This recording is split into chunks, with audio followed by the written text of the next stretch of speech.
திருச்சூர் பட்டாசு வெடி விபத்தில் இறந்தவர்களின் குடும்பத்திற்கு இரங்கல் தெரிவித்துள்ள பிரதமர் மோடி, பலியானவர்களின் குடும்பத்திற்கு தலா 2 லட்சம் ரூபாயும், காயமடைந்தவர்களுக்கு தலா 50,000 ரூபாயும் வழங்க உத்தரவிட்டுள்ளார்.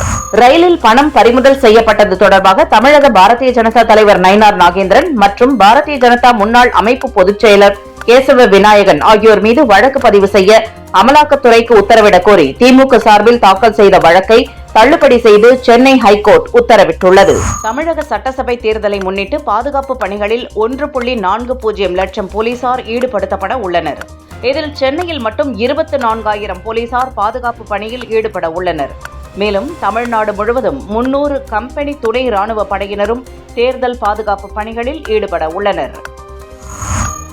காரைக்குடியில் அமமுக சார்பில் வாக்குக்கு பணம் கொடுக்கும் போது 3 பேர் கைது செய்யப்பட்டனர். 13,85,000 ரூபாய் பணம் பறிமுதல் செய்யப்பட்டது.